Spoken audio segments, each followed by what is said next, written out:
if we do nothing this year over next year, the cost of government goes up anywhere from 3 to 6% because hospitalization's going up, medical's going up, contractual's going up, uniforms, everything goes up. So we're going to have to pay more next year than we did this year to operate government.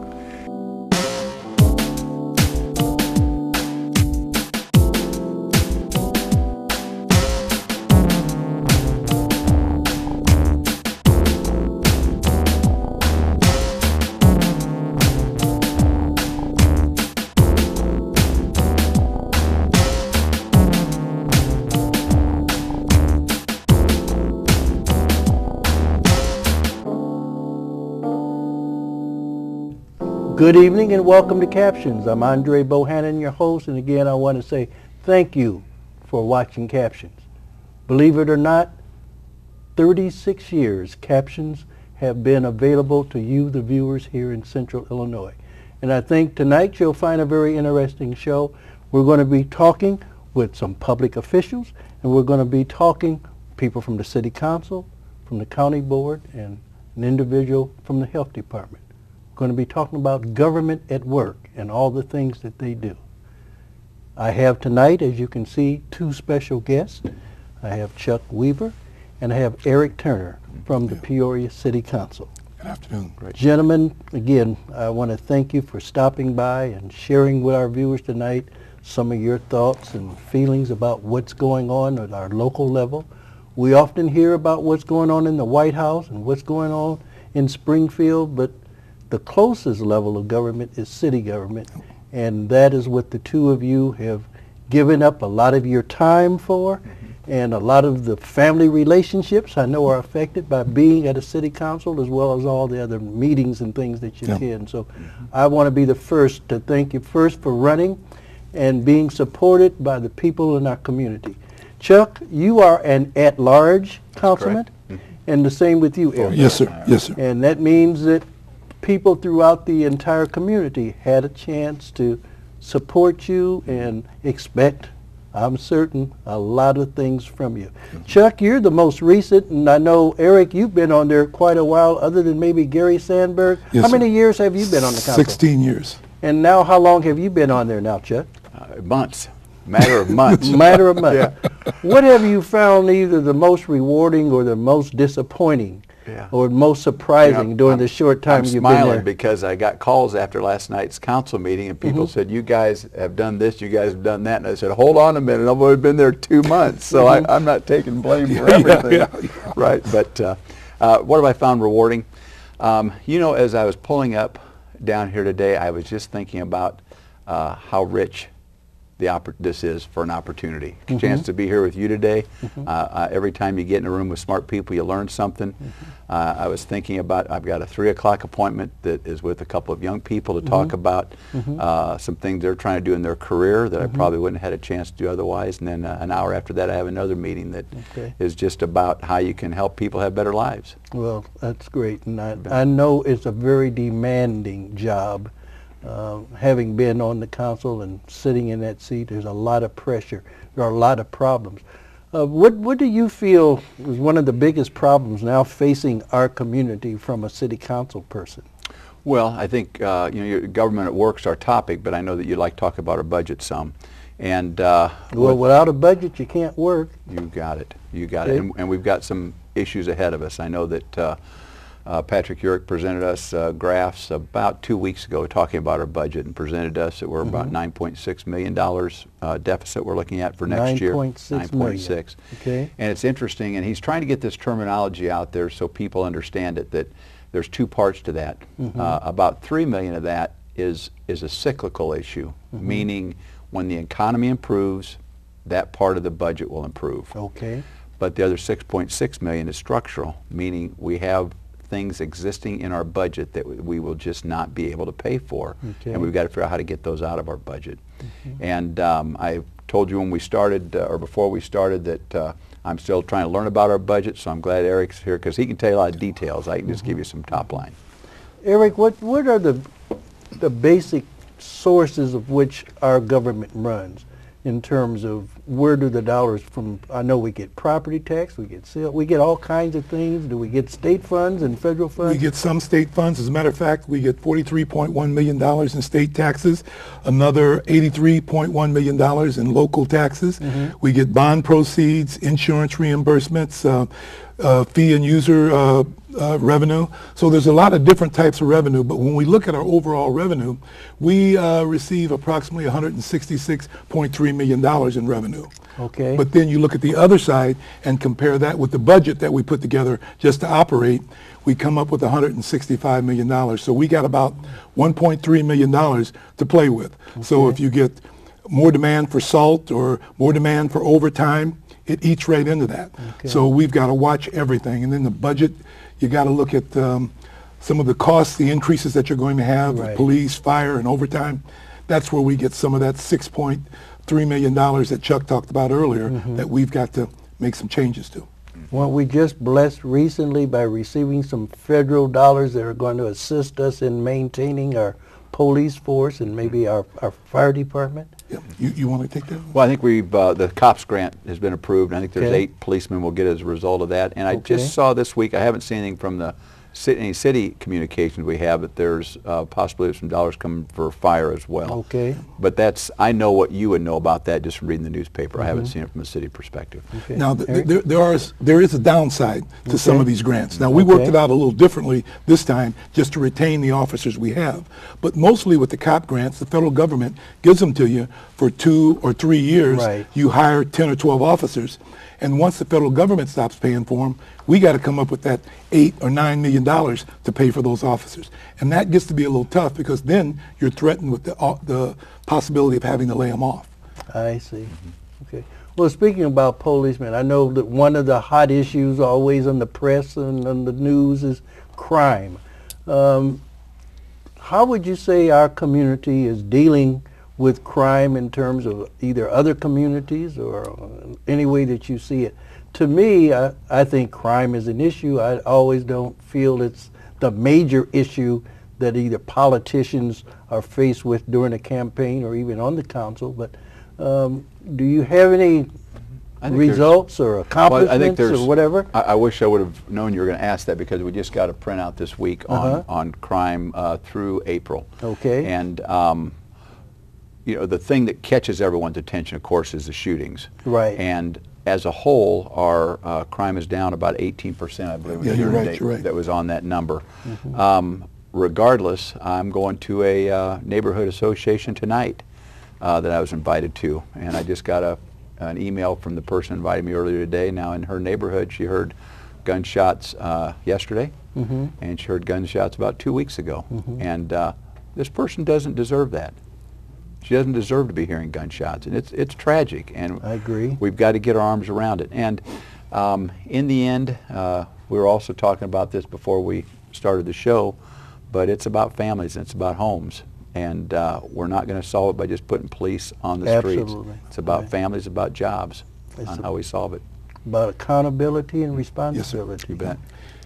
You look at this, I get a daily report in all the shootings. And, you know, we have anywhere from 4 to 5 a night, especially from Thursday night to Sunday night. And this year, and having a conversation with the police chief and a couple of the captains, they're going to turn the heat up quite a bit. And we've got to do that. My son's a police officer. I don't want him endangered. I don't want anyone on that department endangered. But we have got to stop this because, as Chuck said, it causes people to leave the community. And not only do we lose their kids to other communities, we lose them to other communities. Well, I know, and I may stand alone in the thought, I know during the campaign from the sheriff as well as the mayor, they were for concealed carry. I'm personally against concealed carry. I think the more guns that people are carrying, the more likelihood that they're going to use them. I know there's a lot of road rage and people are now already giving people the fist or the finger or that so forth. If they had a gun they were carrying, many times just in simple as road rage, people would be likely to use them. So, you know, I was kind of glad to find out. I don't care how many other states, other cities allow it. I just don't see going back to the Wild West where people either had them concealed or just strapped on. That, I mean, to me, the largest budget, I assume, is the largest department in terms of cost, our police department? Yes. I would think so. Yeah, I think it used to be a $39 million budget. I think it's down to around 28, 29 million now. Right. So to me, I mean, if we're going to spend that kind of money, hopefully we are protected by the professionals who know how and know when to use our weapons. And as you say, there's a lot of things that are contributing to it, from poor parenting, kids being out in the streets all night long. And I know when I was coming along, we didn't have to have a city council pass an ordinance for curfew or a policeman to enforce it. The street light, when it came on, I knew I better be inside looking at it, or on my way home and close to the house, and that type. I really feel that as a community, and it's not just this one, but it's across the nation, I think people are expecting more and more of government or somebody else to do things that we used to do for ourselves or for other people. And that's what has increased the cost of government. Absolutely. You know, if we do nothing this year over next year, the cost of government goes up anywhere from 3 to 6% because hospitalization's going up, medical's going up, contractual's going up, uniforms, everything goes up. So we're going to have to pay more next year than we did this year to operate government. You know, when you said our topic today was government at work, I wanted to lead with really what we need to be talking about is people at work. Right. Because we've got to get this mindset out of our mind that the government's going to solve it, because it isn't. It's going to be us as individuals. And I want to, while I have this chance, and I don't know that I'll get on TV with Eric very often, but I want to thank him because he's asked me to serve. In fact, we're serving on, I think, 3 very important committees together. And one of them is about business advocacy that I think you and I both decided at the same time we wanted to start that one. We've asked Barbara Van Auken to serve with us on that because that Main Street corridor is an important part of our city, and that's her district. And then also Rachel Parker from the Economic Development Department. And our focus there is how we're going to help people solve their problems with regard to starting businesses in the town. Great. And then and we can come back and deal with any of these, but I just want to give Eric credit real quickly for helping with that. And then secondly, he and Jim Montalongo had a neighborhood had a neighborhood meeting first Thursday of every month, and we want people to know that Eric and I are continuing that. And they're welcome to come down to City Hall at 7:30 in the morning and tell us about what we're seeing. And this guy takes rapid notes. Then we split it up, but so far he's been keeping about all of it on his plate and calling the right parts of the different departments of the city to get problems solved. But I think the last one is one that goes to what people talk about the most, and that's we're very fortunate to work with Jim Artis, and I believe Ryan Spain's also going to be on the committee that Granita Lathan has put together. It's called the Peoria Council for Continuous Improvement. Great. On how the whole city works together to improve our schools. And I think Granita is showing real leadership in doing that. And I know I'm really excited about being a part of that. So am I. Well, I know one of the criticisms that I still hear as a citizen, and I'm not even a part of Peoria, I now live in East Peoria, is the fact that businesses either find it difficult to go into business in Peoria. I know over in East Peoria, it appears to me that that's a community that's on the move. And in talking with people informally, they say, well, Andre, it's so much easier to get through all the regs and get through all the hurdles and that type of a thing. So, I would certainly hope that the two of you, along with whoever else, certainly can look at our regs and our ordinances and things that may make it difficult not only to go into business, but to stay in the business. Would you like us to kind of make that the topic for the rest of this? Because I think there's a lot of important things we can Whatever, cover. this is your time. What are your thoughts there? Well, one of the things that we're doing, and I'd like them to know, is that we sat in a meeting for 4.5 hours on Sunday to talk about a strategy. We're looking at every process that we have in place within city government to see how we can change it, to make it more efficient. And we have now, what's our new policy that Pat came out with for every person in city government? You sent me a copy of the paper. I'm drawing a blank on it. I can't think of it. It's our number one priority in city government. Unless it's about customer service. Customer service. Customer Yeah. service. Mm-hmm. Well, that's why you can't remember, because customer service is hard Oh, to find in yeah. today's world. Yes, sir. It is. Yeah. And that's from the private sector to the public sir. sector Yep. to whatever. I Yep. mean, it's Yep. just stand in line and wait. In fact, you can't even call a person and get an answer. No. All you get is push 1 for English, 2 for Spanish, and so Yep. forth. You know, we had an so interesting, that is the key, customer Yep, service. yep. We had an interesting situation last night on with regard to the Gateway building. Yes. And I made my decision based on just the issue of we have to let businesses know they can count on us and that we're going to make it as easy as we can. Of course, we got to protect taxpayers. But, you know, an RFP went out, request for proposal, to folks that would provide service to the Gateway building. Yes, I heard about that. Well, 2 people complied with it, brought us back a bid, and then last night we're discussing whether or not we're going to allow that bid. Yeah. Well, if we did the RFP improperly, that was our fault. Right. But once it's out there, you've got to let people know that the city's going to stand behind their word. Yeah. And we made the right decision, and now we've got to go out and try to figure out how we can get more business Yeah. for Gateway. But see, that's one of the things that Chuck brings to the council. Here's a guy, real world businessman, who has put up risk capital to operate a business, who Right. knows and understands the things that businessmen have to go through. So that's an added value that we have Thanks. in working with him. Yeah, No. thank you. Well, I tell you, I don't know.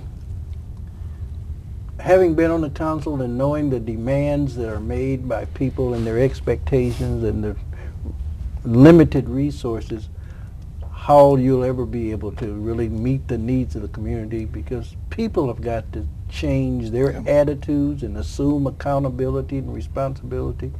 We need government, in a sense, to protect us from a lot of things, but we also need them to get out of the way in a lot of things. And sometimes in our attempt to protect balance. people, Yeah. we inhibit them from Yes, sir. doing the things that need to be done. So it's a tough No, job. you're right. You're right. And I think it helps having a person like yourself who Thank you. brings the experience of business to know what helps and what hurts. Yeah. And, you know, you're not just guessing in the dark, or, you know, you don't think that, well, we know best and you sit down and listen, but that involve the citizens. I think that's very important too.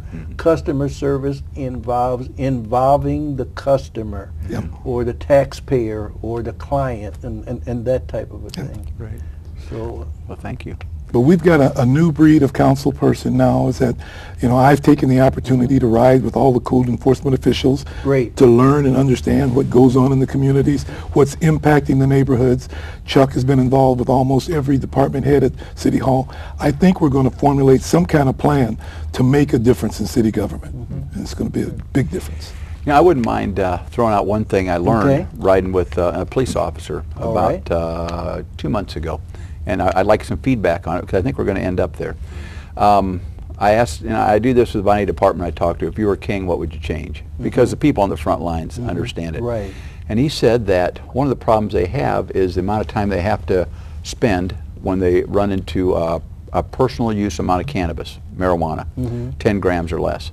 And they have to book the person when that happens. The problem you have is the county will not always do lab testing, and then charges are not always brought against those people. And this gentleman said, we would like to be able to write a citation.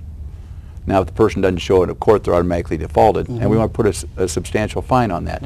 So I presented that to Randy Ray and Jim Artis, and both think it's smart. I've talked to some other police officers, feel it would take less of their time, probably be more impactful for the person that's doing improper actions, and allows them to be working with some of the other crime issues we have out there. I think it's a good idea. I always like to throw ideas out and have people come back to us. I would welcome people contacting me to think if it's the wrong direction to go. Now, our old ordinance will stay in place with regard to the state law, so the officer will have that opportunity to decide whether it's a first-time problem or a long-term problem and how they'd want to apply that. Well, I'm against the concealed carry. I find myself many times questioning a lot of things. From what I understand, over 60% of the people in prison are there on some kind of a drug-related It's drug-related. which is costing us now billions of dollars. Yeah. And I think there's a far more effective and a cheaper way of dealing with our drug issue rather than sending people away. I'm beginning to get signals, and I know that we're on a real good topic right now, and I want to invite the two of you to come back Love we to. can maybe in depth talk about some of the things that we've touched on tonight, but at least our audience had a chance to see the two of you in a different environment other than sitting around the horseshoe and having to deal with some tough issues. And I want to say thank you again, It's an Chuck, honor. for Thank you so sacrificing part of your life to be a part of the community. It was good, and good to work Eric, with good for people. all the years that you've been a public servant trying to address the needs and provide leadership in many ways here in our community. For those of you who are watching, we're going to continue to talk about government at work. We're going to be talking with other individuals in different capacities, and I want you to stay tuned. Call your friends, call your neighbors. As I said, the purpose of CAPtions is to educate you so that you can participate. We want to motivate you. We want to challenge you, because this is our community. It doesn't belong to the public officials, and it's not their responsibility to make it right. We all got to join hands in making this a better community and making this a real all-American city, and not just by name, but by how we live in our community. We'll be right back.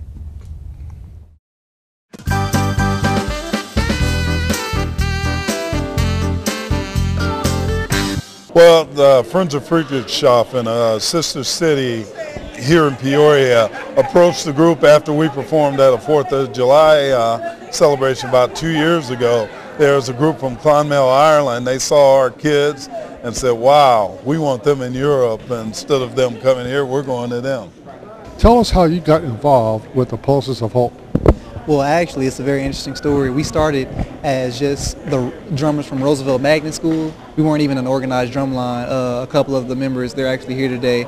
And as time went on, we got a few new members. And I think it was my sophomore year in high school, we actually became the Pulses of Hope drum line. So we became an actual organized drum line, you know, playing across the city and in different places outside of Peoria. And so here we are, about to go to Germany. They'll perform on an international stage. Groups from Bosnia, Russia, Italy, France, Switzerland, Germany. They'll be on a stage with groups from that, and I tell you, they'll take a backseat to no one. They're very talented, amazing young men and women, ambassadors from our great city.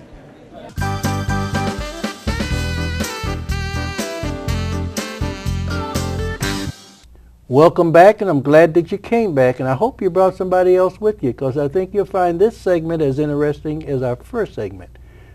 At this point, I have a special guest, Mike Phelan from the Peoria County Board. Welcome, Mike, to CAPtions. Hey, thank you for having me. Glad Mike, to be here. Could you share with me and the viewers, how long have you been on the county board? Going on 13 years now. 13 years. That's over a decade. It is. Wow. You either are committed to our community and serving, as well as obviously the community must be committed to you for re-electing you. So I want to thank you for showing an interest, and I want to thank the community for supporting your interest and allowing you to be. Thank you. I believe in this community. I've been lucky to be raised here and have been blessed by many good people in this area, so I try to give back in whatever way I can. Well, and I'm quite certain on the county is similar to what I was serving when I was on the city council. It is a very demanding job, and finding yourselves probably with more and more limited resources. We often hear about the federal budget, the state budget, and earlier we talked about the city council budget. Is the county faced with some of the same kinds of deficits that our other governmental units are faced with today? No, we are not, although we certainly have to pay close attention to our revenues with the economy being down and the recession. We have to be very conscientious of the revenue side of things, but I'm happy to say that Peoria County not only is in good financial condition, we have money in the bank. Well, that, I tell you, what a breath of fresh air to hear that, and I tell you, there's not too many governmental units that can say that, from school districts to the federal government. What are your major sources of revenue for the county? Where does the county get its money to run? Mainly from property taxes and fees. Okay.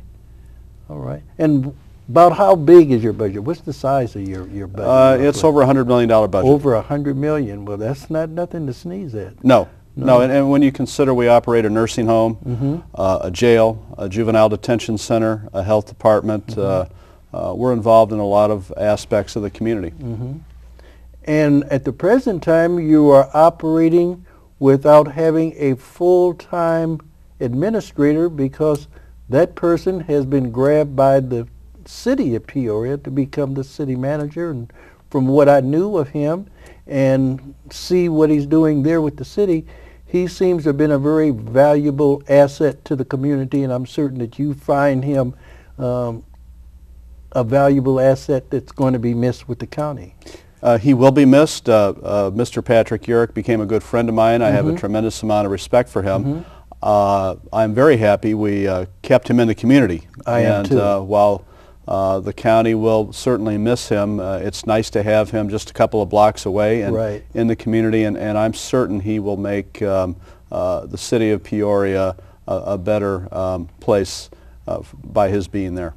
And I know there's been some discussions, and I don't know where you stand with it or whatever, but seeing how we can perhaps unify a lot of the services that the city does and that the county does, and how maybe they can work closer together, maybe cut some costs and so forth. And by having him now as the city manager after being the county administrator, I think he probably better than anybody else would have a greater appreciation in terms of what services could probably be joined together and that type of thing. Would you agree with that? He does. He has a very keen awareness of how both sides work. He knows the policymakers, and of course he knows how both the city and county administration works. And you're correct. There is a great deal of opportunity for both sides to work to provide the citizens with some savings and at the same time provide maybe a better service. We have to stop being adversaries, I believe, and stop being so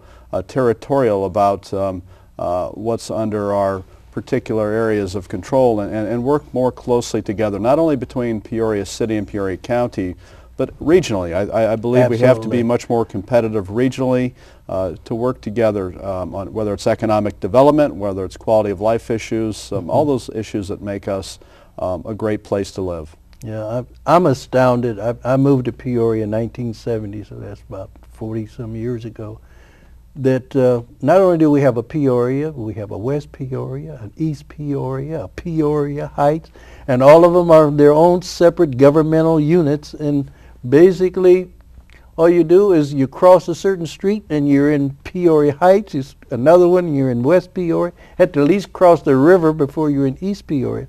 But I'm quite certain that with all of that replication or duplication, that there are some ways of which government could either work closer, either informally or formally, in terms of bringing about a greater benefit for all of us by, trying to see how we can work together more effectively and also more efficiently.